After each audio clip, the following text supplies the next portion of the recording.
Our next person, I'm so excited about. Through his unique blend of stand-up comedy and a cappella music, Ron Feingold delivers a unique message called The Power of the Smile. He performs all the vocals himself, and he once opened for the Beach Boys and REO Speedwagon, among many other. You've opened for many famous people, but this is the first time I've opened for you. Yes, so I'm excited. Please help me welcome Ron Feingold. Give it up for Julie, everybody.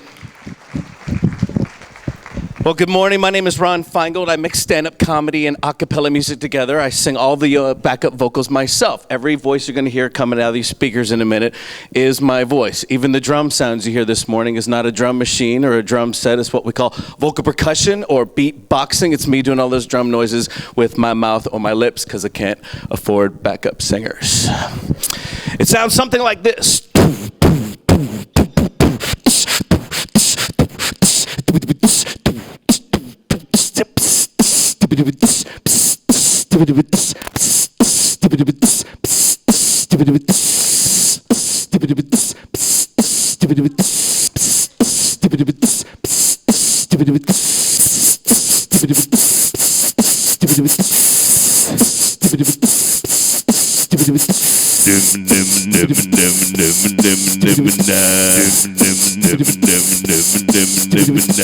I can tell you're not really amazed, are you? It's all right.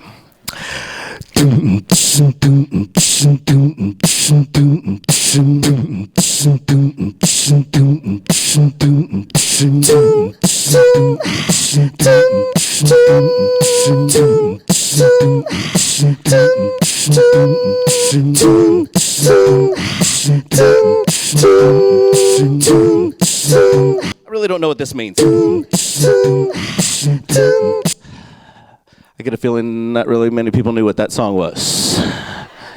Thank you. All right, very good. So we got a good mixture, young and wise. I want to do something for the wise people. Here we go.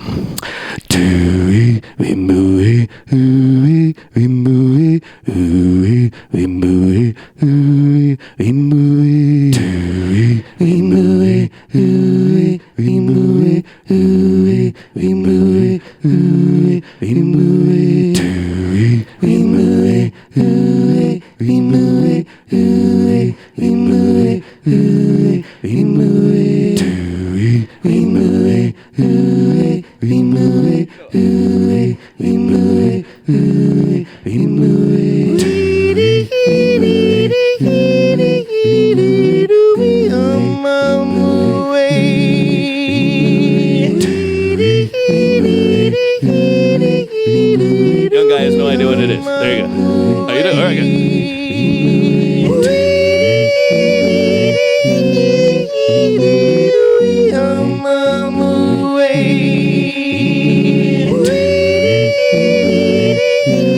All right, it's too early for that noise, isn't it?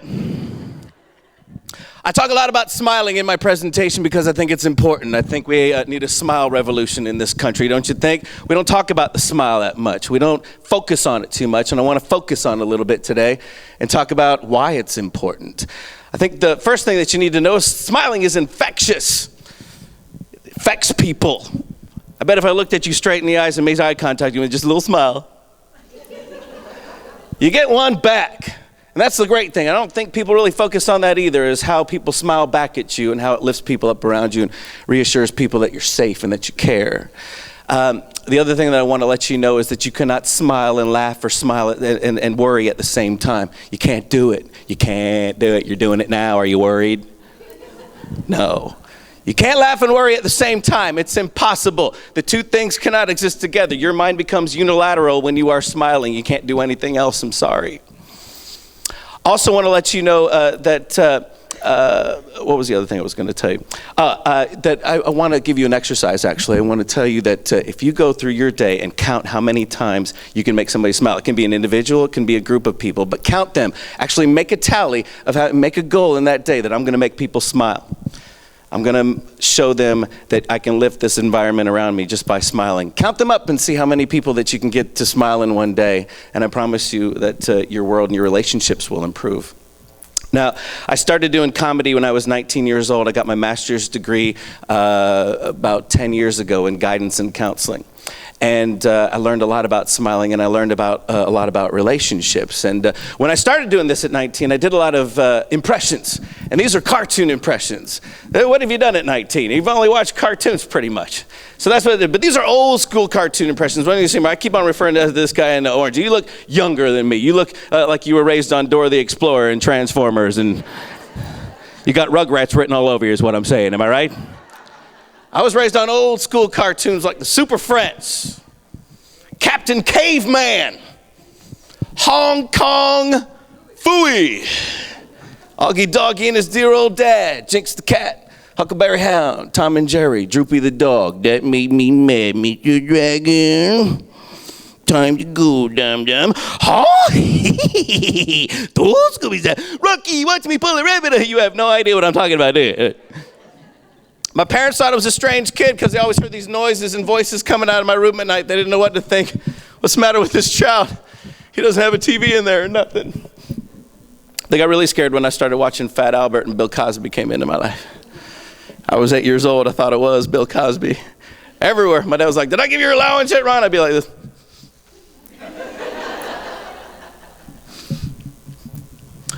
You see, Dad, I think you owe me $4.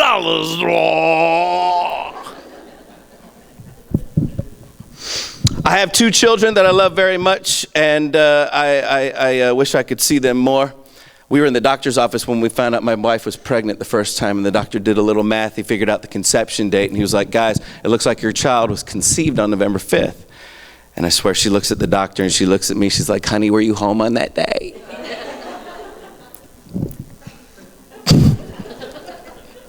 Probably explains why my child speaks Spanish. I also realized after 17 years of marriage that there's always one person in charge in every relationship. Have you noticed that? There's always one person in charge. If you haven't noticed that, guess what? You're not in charge. Let me give you a hint to figure out how to tell who's in charge in your relationship. Let's say you're both in bed at night. It's nighttime.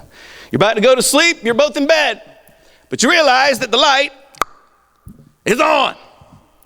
Well, one of you's got to get your butt up out of bed and turn it off. Whoever gets up to turn it off, I want you to look in the bed because that's who's in charge. Most of the men in here are just looking at me kind of crazy right now. This guy's going, I'm going to go home and Google me a clapper. All right, let's have a little fun. This is something I like to call the Impressions Medley. Hopefully you'll recognize a few of these people by the sound of my voice. I want to warn you, we'll start it off a little slow and work our way up as we go. And we'll begin it tonight with a man you all know as Neil Diamond.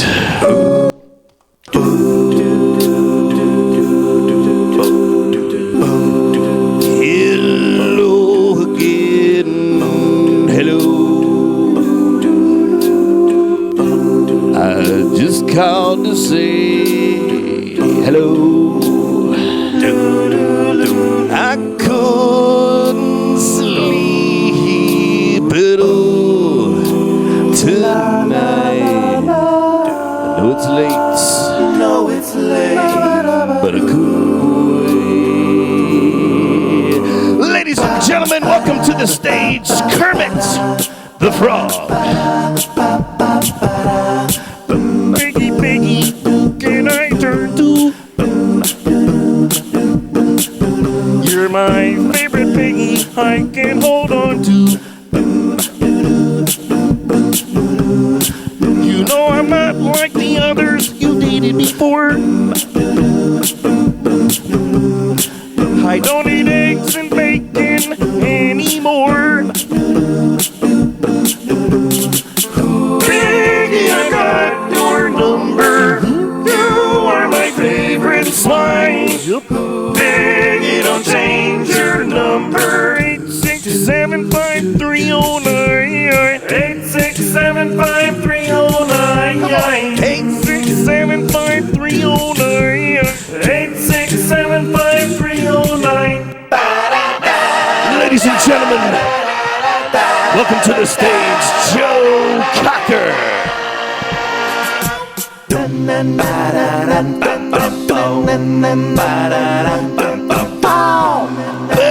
Take off your coat. Real slow. Take off your shoes. Take off your shoes. Take off your dress.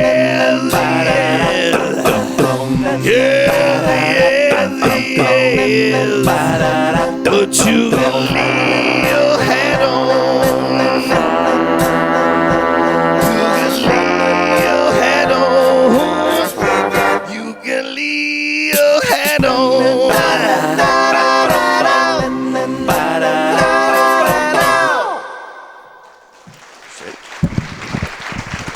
Thank you. A few years ago, I got a chance to perform for the Home Depot. You have a Home Depot in town, I'm assuming. Love the Home Depot. You can't go into Home Depot and buy just one thing, can you? You go in there, you can hear the angels singing. Once you see all that stuff, you cannot go and buy just one thing. You go in for a light bulb, you leave with a fence. I took a song from Phantom of the Opera. Every corporate show that I do or association show that I do, I always write a custom song for that company or corporation. And this is the one that I did for the Home Depot. I hope you enjoy it.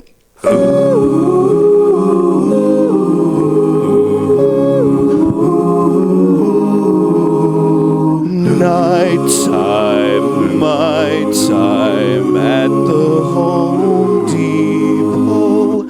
Buy me, try me, even though I know I can't use a thing, but I hear the cash register ring. I could buy a screen door tonight. Home Depot's even open till midnight. Drill bits, wood trim, caulk and insulation, ceiling fans, flooring, heightens my frustration.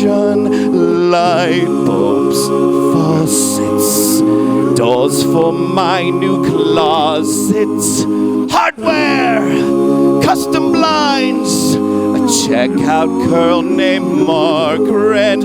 I came by just to look, but like an addict I am hooked to the hardware in the aisles as I pass by.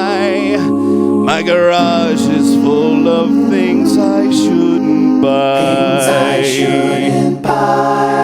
When my Visa bill comes in, I'm gonna cry.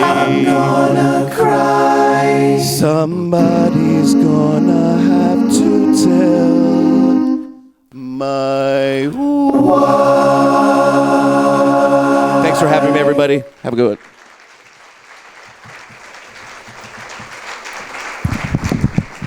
Okay, I believe we have a birthday that we need to announce. Is that correct, Julie? And is the name Minnie? Could be. Is that you by chance? It was earlier this morning? Okay. A week ago. Well, your birthday was a week ago? Earlier this week. I don't know what day it is, Minnie. All right, did anybody sing happy birthday? Okay, it's gonna happen again. Here we go, a little happy birthday song from Minnie. Here we go. Happy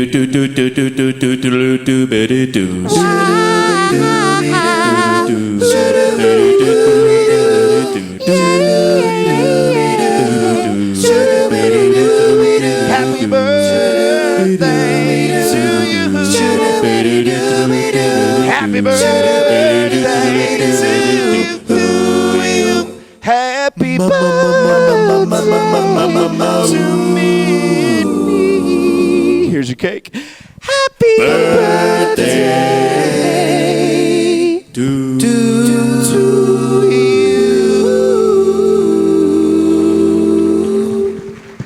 Happy birthday to Minnie.